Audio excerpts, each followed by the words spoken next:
गरम सूप वाली।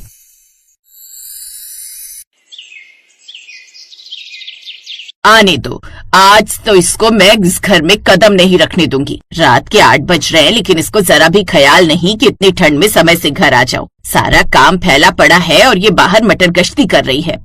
माँ, ये सब आपकी गलती है। आपने अपनी सौतेली बेटी को अपने सर पर चढ़ा रखा है। अगर आपने इसे पहले उसकी लिमिट बता दी होती ना, तो आज वही सर आपके सर पर चढ़कर नाच नहीं रही होती। आप ढील दोगी तो वो तो फायदा उठाएगी। कोई बात नहीं, अगर मैंने इसे सर पर चढ़ाया है ना तो मैं ही इसे उतारूंगी। आज इसे आने दे, सारा भूत उतार दूंगी मैं इसका। इतना बोलकर अब सुनीता गुस्से में इधर उधर चक्कर काटने लगती है। रात के 8:30 बजते हैं और विनीता कांपती हुई घर आती है। सुनीता हाथ में डंडा लेकर खड़ी हो जाती है और गुस्से में बौखलाते हुए विनीता से कहती है, तुझे मैंने कितनी बार बोला है कि घर समय से आ जाए कर, क्योंकि रात का खाना तुझे ही बनाना होता है, लेकिन तू है जो सिर्फ अपनी चलाती है। हम यहाँ भूखे बैठे हैं और तुझे अपनी मस्ती सूझ रही है। माँ, माफ कर दो। वो क्या है ना, आज आते हुए मुझे ट्रैफिक ज्यादा मिल गया था और ठंड की वजह से कोई सवारी भी नहीं मिल रही थी, इसलिए देर हो गई। मैंने जानबूझकर नहीं किया माँ। तुझे देर हुई है ना, तो अब तुझे इसका हर्जाना भी भुगतना पड़ेगा। अब तू देख मैं तेरे साथ क्या करती हूँ। आज तुझे पता चलेगा कि हमारी बात काटने का क्या मतलब होता है।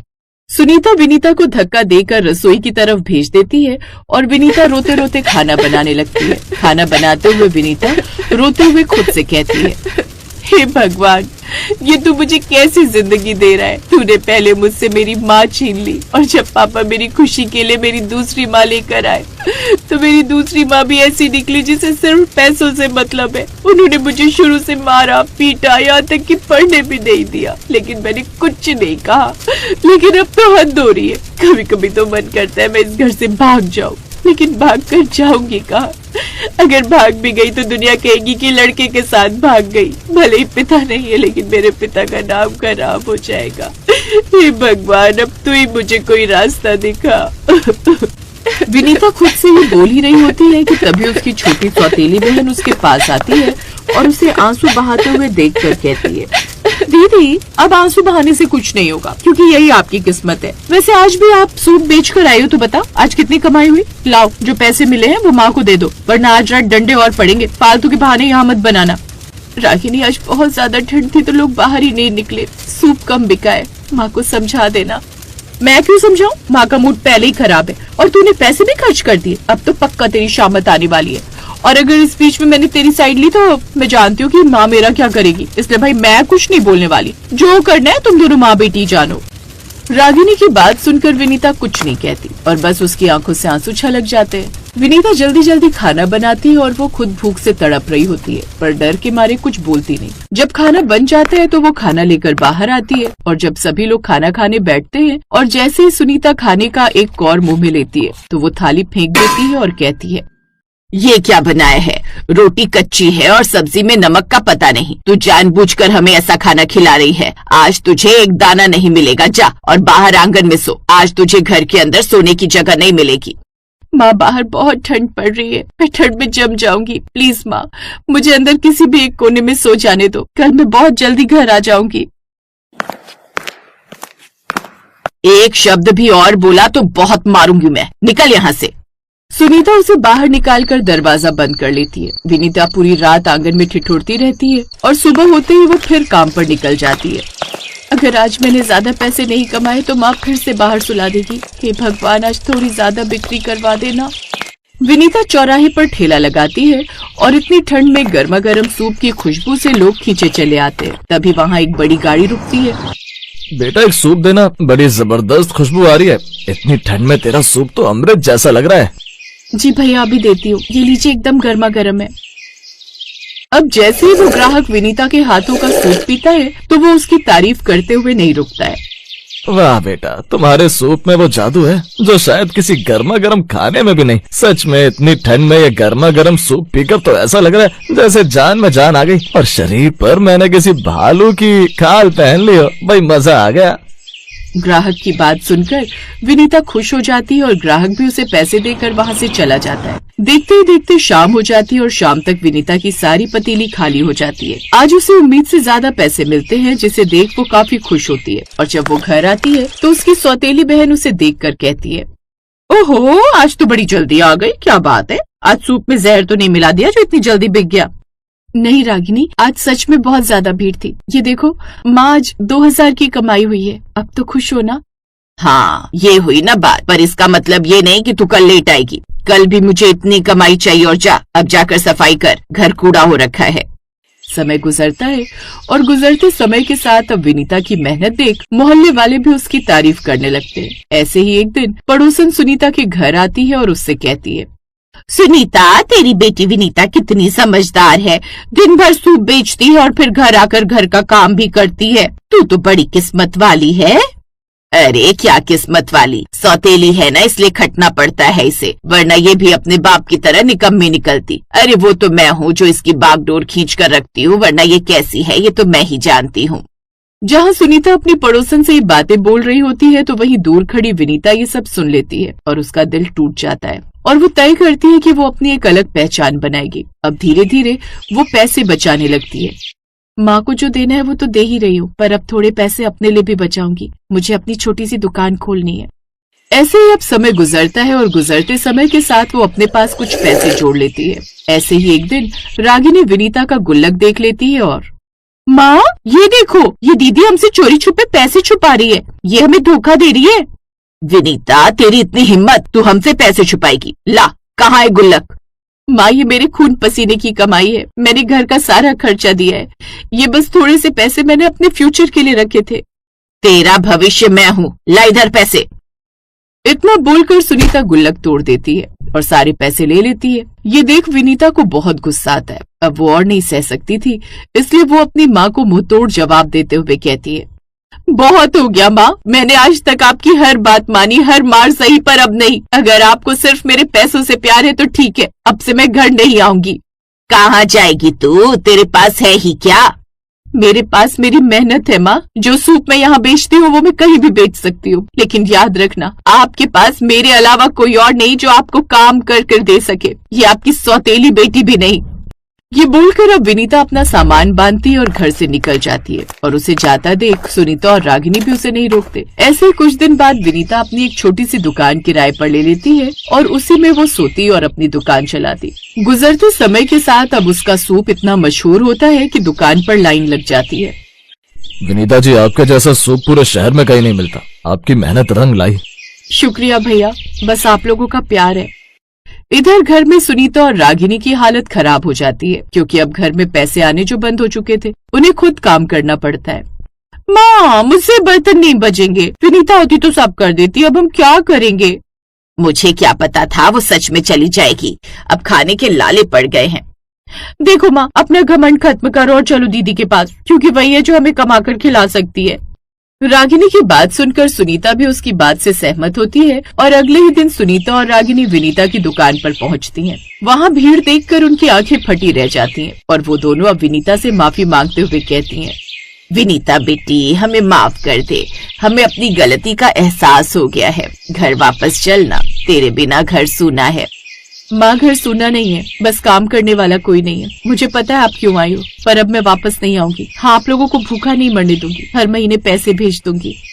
दीदी, हमें भी यहाँ काम पर रख लो ना, हम भी कुछ सीख लेंगे। माँ की तो आदत ही खराब है, उन्होंने सोने के चक्कर में हीरा खो दिया, पर मुझे आपसे बहुत कुछ सीखना है।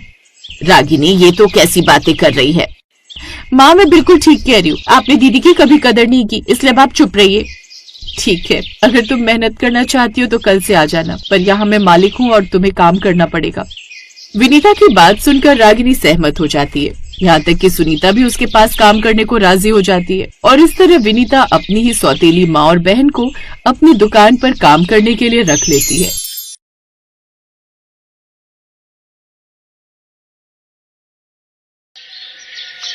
रजनी का पति राजेश एक फैक्ट्री में नौकरी करता था। घर में उनके अलावा उसकी सास और छोटी ननद थे। रजनी, मेरा रोटी का डिब्बा दे दो, मुझे आज फैक्ट्री जल्दी पहुंचना है। आज मालिक ने बड़ी नई मशीनें मंगवाई हैं, तो सबको जल्दी आने के लिए कहा है। राजेश बेटा, सुमन के लिए पंडित जी एक रिश्ता बता गए थे, मैं सोच रही हूँ बात कर लेते हैं। ठीक है माँ, इस सोमवार मेरी छुट्टी है, लड़के वालों को घर बुला लेंगे। क्यों रजनी, तुम बताओ। हाँ, ठीक रहेगा, मैं घर पर ही कुछ अच्छा खाने का बना लूंगी। ये बढ़िया बात है। अच्छा, मैं चलता हूँ, राजेश और रजनी दोनों में आपसी समझ बहुत थी। इसी कारण वो दोनों अपने परिवार को भले ही कम रुपयों में पर अच्छे से चला रहे थे। सुमन को लड़के वाले देखने आ जाते हैं।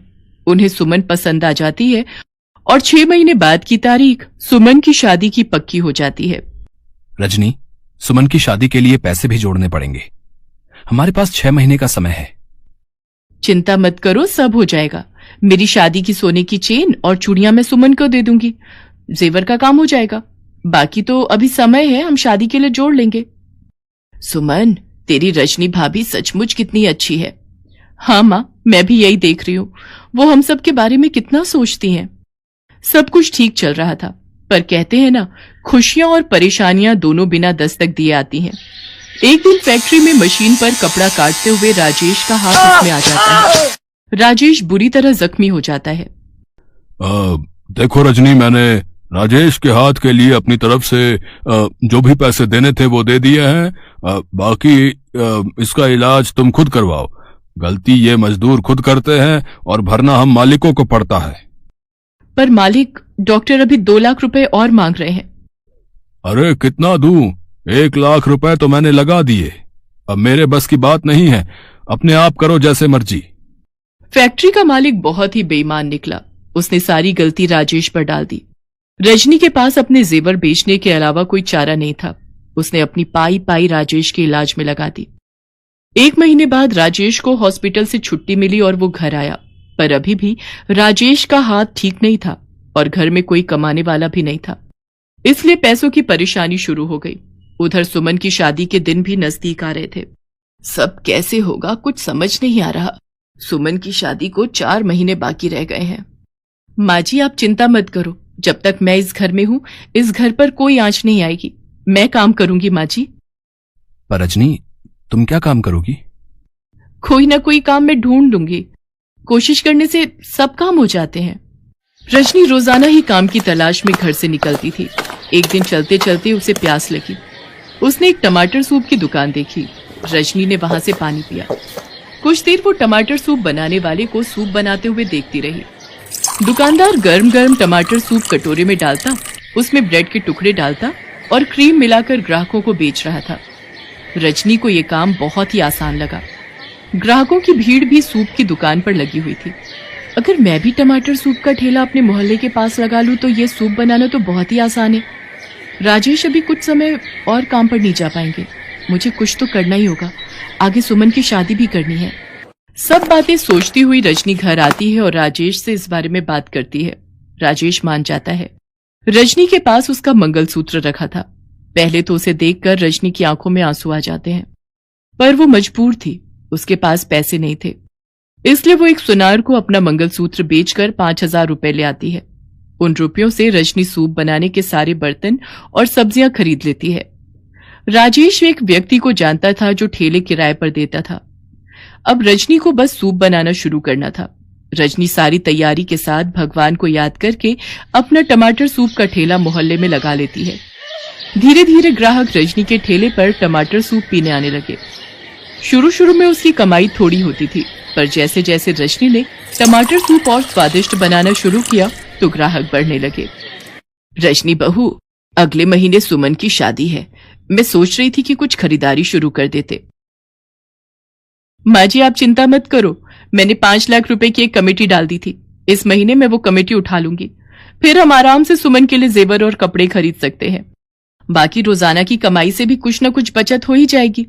रजनी, तुम जैसी बहू पाकर हम सचमुच बहुत धन्य हो गए। तुमने इतनी परेशानियों के बावजूद भी हिम्मत नहीं हारी, बल्कि टमाटर सूप का काम शुरू किया। माँ जी, ये तो आपका और भगवान का आशीर्वाद है जो मेरा काम इतना चल पड़ा। अब आप चिंता मत करो, हम बहुत धूमधाम से सुमन की शादी करेंगे। रजनी ने टमाटर सूप घरों में ऑनलाइन डिलीवर करना शुरू कर दिया। धीरे धीरे रजनी की मेहनत से उसका टमाटर सूप का ठेला चल पड़ा। राजेश की तबीयत में सुधार था। वो भी रजनी की मदद करता था और फिर दोनों ने मिलकर अपना सूप का काम और बढ़ा लिया और पैसे जोड़कर सुमन की शादी भी धूमधाम से कर दी।